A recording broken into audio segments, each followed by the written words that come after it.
전국에 있는 강사님들을 만나는 시간, 전국 강사자랑! 강사자랑! 오늘은 커뮤니케이션 강의 전문가 강한결 강사님을 모셨습니다. 반갑습니다. 반갑습니다. 안녕하세요. 반갑습니다. 네, 우리 한결 강사님은 재작년에 저희 전국 강사자랑의 촬영을 해주셨었죠. 근데 2년 만에 다시 이렇게 또 나와주셨습니다. 시간 내주셔서 너무 감사드리고, 처음 보시는 분들을 위해서 한번 소개 부탁드릴게요. 네. 안녕하세요. 반갑습니다. 한결같이 좋은 일이 다 올 수 있도록 여러분의 성장을 돕는 강사, 강한결이라고 합니다. 반갑습니다. 이름이 너무 좋아서. 네. 한결이라는 단어가 너무 좋으니까 어디다 갖다 붙여놔도 너무 좋을 것 같아요. 너무 좋아요. 우리 강사님 텐션이 사실은 이거보다 한 10배는 더 높지 않으신가요? 실제로 만나봐야 됩니다. 약간 죽이신 건데, 사실 원래는 교육에서는 엄청난 텐션을 가지고 커뮤니케이션 강의를 하시는데, 커뮤니케이션은 사실 남녀노소 불문하고 어느 직종이든 어느 기업이든 다 필요하잖아요. 근데 그런 와중에 우리 강사님은 어떤 도구나 어떤 내용을 가지고 커뮤니케이션 강의를 하시는지 궁금해요. 요즘에는 좀 성격 검사 프로그램들이 좀 인기도 사실 있고, 아무래도 진단 도구가 있으면 조금 객관적으로 파악하기가 좋기 때문에 저는 요새 LCSI 성격 검사라는 프로그램을 좀 이용해가지고 많은 분들 찾아뵙고 좀 도움을 드리고 있는 편이에요. LCSI는 저는 처음 들어봐요. 왜냐면 MBTI 이런 거는 되게 많이 들어봤고, 그나마 조금 덜 들어본 건 애니어그램 이런 걸 들어봤는데, LCSI 어떤 거죠? 사실 한국에서 만들어진 검사예요. 그 LCSI의 L이 임입니다. 림스예요. 우리 임씨 박사님이 만드신 그런 성격 검사다 이렇게 보시면 되는데, 성함도 오픈이 되나요? 임승환 소장님께서 만드신 우리 검사. 대단하신 분이네요. 실제로 이름을 붙인 이유가 자부심 그런 것들 때문에 이렇게 붙이셨다 하더라고요. 실제로 책임감, 자부심 이런 거를 갖고 딱 붙이셨다 하셨어요.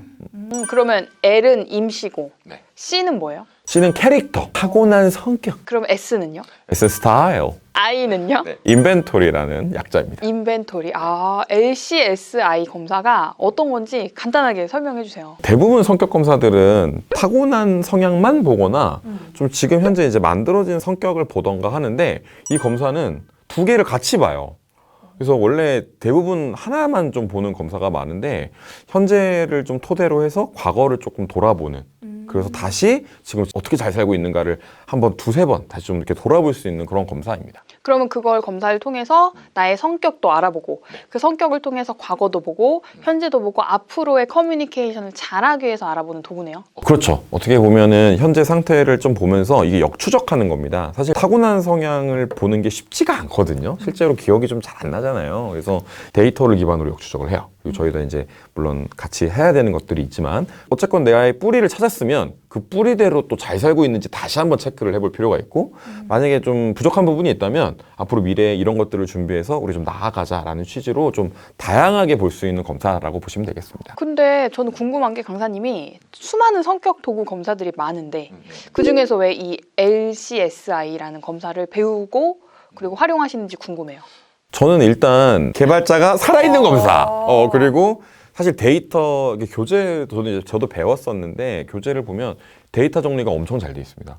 표본 정리가 정말 잘 돼 있고, 실제로 검사에서 표면적으로 드러나는 것도 그거지만 그 내부 데이터가 굉장히 체계화가 잘 돼 있어요. 그래서 이 검사 그래프들을 보면은 실제 전문가들 입장에서는 이분이 좀 어떤 것들이 좀 심리적으로 불안정한지 뭐 이런 것들까지도 저희도 관찰이 좀 어느 정도 되고 유추가 되는 좀 그런 거에 단서를 제공하는 검사이기 때문에 조금 다면적으로 좀 볼 수 있는 장점이 있어서 제가 다른 검사들에 비해서는 조금 더 과학적이고 신뢰감이 좀 있는 검사여서 전 선택하게 되었습니다. 그러면 LCSI 검사를 하게 되면 뭔가 상담을 할 때도 활용이 되는 건가요? 그럼요. 심리상담가 분들도 굉장히 선호하는 검사 중에 하나고, 우리가 왜냐면 타고난 성향도 조금 되게 중요하거든요, 실제로. 그리고 현재 모습도 당연히 중요하죠. 근데 이제 그것들이 밸런스가 어느 정도 맞춰 있느냐가 잘 이렇게 파악이 돼야 우리가 앞으로 이제 설계도 되는데, 이제 그것들을 같이 할 수 있는 검사들이 많지가 않기 때문에 전 희소성 면에서도 굉장히 좋은 검사라고 생각을 해요. 저는 근데 기존에 그런 MBTI라고 해서 다들 많이 알고 계시잖아요.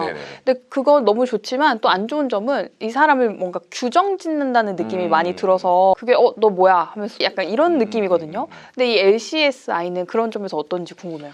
물론 유형 검사라는 것들이 있는 거, 그러니까 유형 검사 파트가 있어요. 저희도 LCSI도. 근데 이제 거기에서 이제 어떤 네 가지 유형을 이제 주도, 표출, 우호, 분석 이렇게 네 가지 유형을 MBTI처럼 딱 하는 건 있지만 저희는 그 앞선 보고서에는 현재 상태 그래프가 나오기 때문에 각자 같은 유형이다라고 그 그래프 꺾기가 달라요. 점수가 다르기 때문에 이 사람을 그렇게만 규정하기에는 다른 수치들이 잡히기 때문에 그런 것들을 조금 입체적으로 볼 수 있어서 상대적으로 그렇게 유형 얘기만 나오는 경우는 좀 덜한 것 같더라고요. 네. 그럼 훨씬 더 분석적이고 심층적인 결과가 나오는 거네요. 왜냐하면 앞선 그 척도가 7개 척도가 있는데 창의성이 되게 높게 나왔네. 자아 개념이 어떻게 나왔어요? 뭐 안정성이, 수용성이 이런 얘기를 하다 보니까 그 유형 얘기도 많이 하시지만 그거에만 너무 국한되지 않고 당신은 이 유형인데 이런 것들이 좀 발달돼 있구나. 뭐 이런 얘기 자연스럽게 좀 나오는 것 같아요. 제가 보니까 또 유형도 되게 많아가지고 전문가가 아니면 이거를 해석하기가 되게 어려울 것 같고 전문 강사님이 꼭 계셔야 될 것 같은. 접니다. 네. 정확히 얘기하면 그 이제 척도예요. 뭐 유형이 많다기보다는 척도가 많은 건데 그 아까 7개의 척도에서 또 하위 척도 3가지씩 있어가지고 21개의 척도로 여러분들을 정말 세밀하게 분석을 할 수가 있거든요. 그래서 환경적인 영향을 어느 포인트에서 받았는지도 좀 알 수 있고 실제 유형과 그럼 내가 어떤 유형, 실제로 내가 갖고 있는 장점 유형을 못 쓰시는 분도 있거든요. 아니면 반대 거를 좀 끌어올려 쓴다거나 뭐 주변 이웃 그 성향을 못 쓰고 있다던가 뭐 이런 것들도 같이 관찰이 되기 때문에 그런 거를 저와 함께 같이 좀 볼 수 있다면 너무 좋을 것 같아요.